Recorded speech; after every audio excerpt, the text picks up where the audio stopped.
18 में हेलीकॉप्टर वाला भाग गया था, कोई आने कोई तैयार नहीं किया, हवा के अंदर ले जाकर हनुमान जी डांटते हैं ऊपर, तो क्या करे ऊपर आदमी को डांटे जब, क्योंकि ये अपने हिसाब से चलते, तो मौज मस्ती वाले लोग 8-9 बजे चले जाए।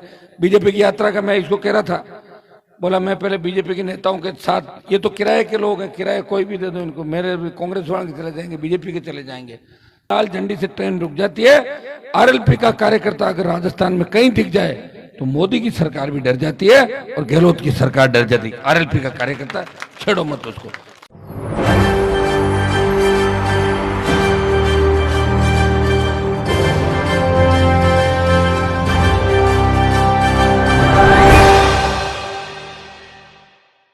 नमस्कार, मैं दौलत शर्मा और आप देखना शुरू कर चुके हैं SPN9 न्यूज़।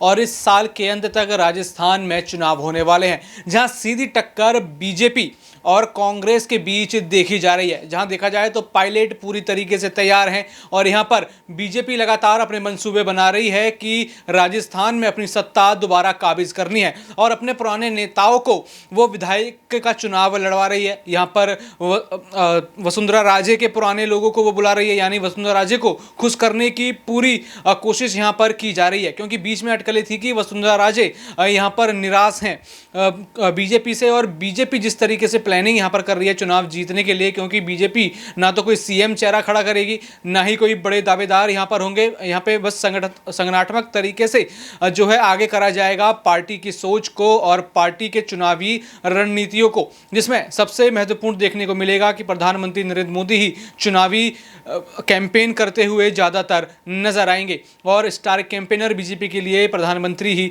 यहां पर विधानसभा चुनावों में बन के आएंगे। और साथ ही साथ जो पहले जो ऐसे सांसद हैं जो यहां से लोकसभा से संसद पहुंचे हैं, उनको वापस बुला के विधायक के चुनाव लड़वाए जाएंगे, ताकि बीजेपी की जो सीटें हैं वो पक्की हो सकें। और सीटों को भी कई तरीकों से यहां पर बांटा गया है, जिसमें सबसे जो पक्की सीटें होंगी बीजेपी की, जहां पे जीत तय लगती है, वहां पे और बड़े उम्मीदवार को उतारा जाएगा, जहां पे हो सके कि जीत उनकी परसेंटेज इसमें 50-50 है, वहाँ पर जो है बड़े नेताओं को उतारा जाएगा। वहाँ पे देखा जाएगा कि जो लोकसभा पहुँचे हुए हैं उन नेताओं को यहाँ पे उतारा जाएगा। लेकिन यहाँ पर कांग्रेस और बीजेपी तो अपनी रणनीति बना रहे हैं, लेकिन यहाँ पर हनुमान बेनीवाल भी अपनी रणनीति बनाते हुए नजर आ रहे हैं और उन्होंने यहाँ राजस्थान के चुनाव में बड़ी चुनौती बीजेपी और कांग्रेस दोनों को दे दी है। एक कार्यक्रम में वो बीजेपी और कांग्रेस दोनों पर निशाना साधते हुए नजर आए। आइए सबसे पहले आपको वो क्लिप दिखाते हैं कि इस पर हनुमान बेनीवाल राजस्थान चुनाव को लेकर क्या कहते हैं।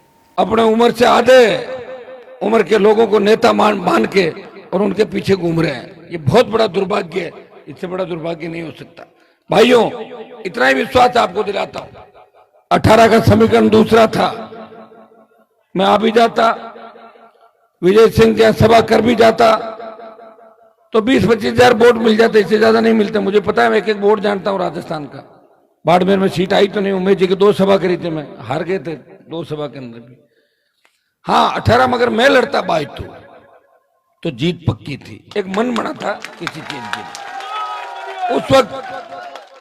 उस वक्त बाड़मेर का जो विधायक मंत्री है उसने हाथ पांव जोड़ लिए कि हनुमान जी, मेरी लड़ाई उन नेताओं से है जिनसे आपकी लड़ाई चल रही है। मैं भी किसान का बेटा हूं, आप यहां से मत लड़ो, बाड़मेर का उम्मीदवार उतारो। बाड़मेर में उमेदवार राम जी को उतारा, लेकिन उमेदवार राम जी ने 11-12 राउंड तक उस विधायक के पसीने छुड़ा दिए थे। लास्ट के राउंडों के अंदर पिछड़ गए थे। मुझे शौक नहीं पड़ी पंचायती करने का, जो मेहनत करता है वही आगे आएगा। लेकिन 18 में आप इसको कुछ भी कह सकते हो, क्योंकि एक तरफ कुआं और एक तरफ खाड़ थी। मैंने सभा नहीं की और फायदा कांग्रेस पार्टी को हुआ कि नहीं हुआ। लेकिन जो बीजेपी वाला था वो भी कुछ ज्यादा अच्छा नहीं था। इसलिए राजनीति में कई बार मजबूरियां हो जाती है आदमी की, समय भी नहीं मिलता। एक व्यक्ति होता है, प्रोग्राम अगर बना भी था तो मेरे पास समय कम था, राजस्थान बहुत बड़ा था। भाइयों, अभी भी बहुत समय की कमी है। 5 कॉन्स्टिट्यूंसी के हिसाब से निकले थे, 2-3 ही जा पा रहे। लंबे चौड़े इलाके, 3-3 4-4 बजे जाके सोना, फिर उठ के और बीच में चलना। ये तो मेरा रथ तो चल रहा है 40-45 की स्पीड, भागना पड़ता है 100 की स्पीड।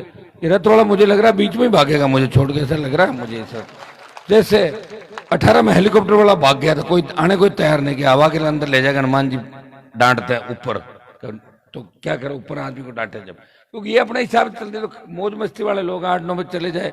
बीजेपी की यात्रा का मैं इसको कह रहा था, बोला मैं पहले बीजेपी के नेताओं के साथ, ये तो किराए के लोग हैं, किराए कोई भी दे दो इनको, मेरे भी कांग्रेस वाले चले जाएंगे, बीजेपी के चले जाएंगे।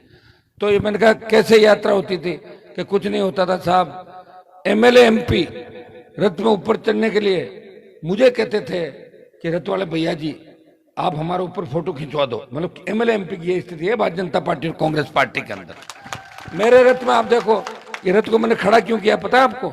अभी मैं तुम्हारी फोटो खिंचाऊंगा ऊपर ले जाकर सबकी, सबकी नहीं, तो सारे चल पड़ोगे सबकी। मतलब जब लाया था रथ को दोहरी में, देखो बच्चे भी थे, मैन जो नेता है यहाँ के, काम करने वाले कार्यकर्ता, हमारी टीम है, जब वो रथ पे बैठेगी जब तो हम रथ पे बैठेंगे, अगर उनको रथ पे नहीं बिठाएंगे तो हम रथ पे कैसे बैठेंगे बताओ मुझे? वो तो मेन ताकत तो आप लोग ही हो, हर परिस्थिति से संघर्ष आप लोग कर रहे हो। मुझे पता है कि गुड़ा मलानी के अंदर आरएलपी का कार्यकर्ता बहुत किस स्थिति के अंदर है।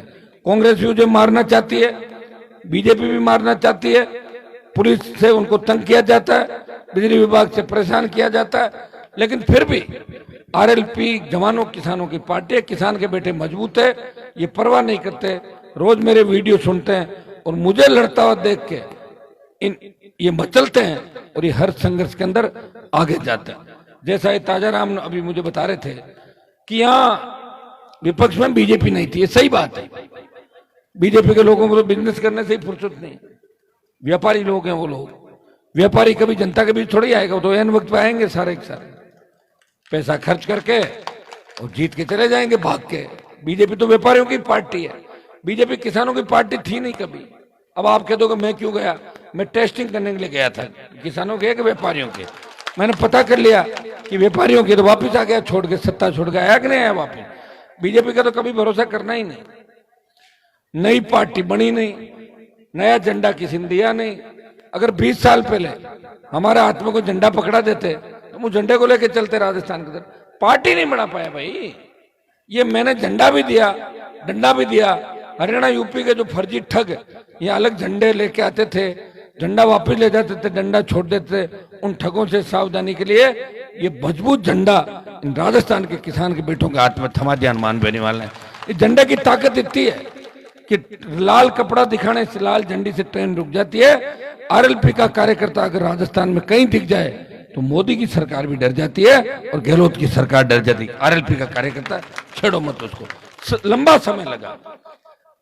तो सुना आपने, यहाँ पर हनुमान बेनीवाल राजस्थान के चुनावों के लिए खासा सीरियस दिखाई दे रहे हैं और यहाँ पर पूरा मन बना लिया है कि इस बार अपनी पार्टी को वो राजस्थान में बहुमत दिलाकर रहेंगे और सीधा सीधा यहाँ पर बीजेपी को चुनौती दे दिया। और साथ ही साथ उन्होंने अपने संबोधन में कहा कि जब वो देखते हैं कि मेरी पार्टी का कार्यकर्ता है तो बीजेपी और कांग्रेस दोनों ही साइड हट जाते हैं कि इनसे पंगा नहीं लेना। और यही हाल चुनावों में होगा कि उनकी पार्टी यहाँ पर बहुमत लाएगी और दोनों दलों की जो रणनीति होगी उसको धराशाही कर राजस्थान में सरकार बनाएगी। तो क्या राजस्थान में हर 5 साल बाद सरकार बदलने का ट्रेंड लगातार जारी रहेगा? ये देखना होगा, क्योंकि इस चीज़ को चैलेंज बीजेपी कर रही है कि दोबारा गहलोत नहीं आएंगे और ये ट्रेंड जारी रहेगा। लेकिन यहाँ पर हम देख रहे हैं कि कांग्रेस चैलेंज कर रही है कि हम ये इतिहास बदल के रहेंगे और फिर दोबारा यहाँ गहलोत मुख्यमंत्री होंगे।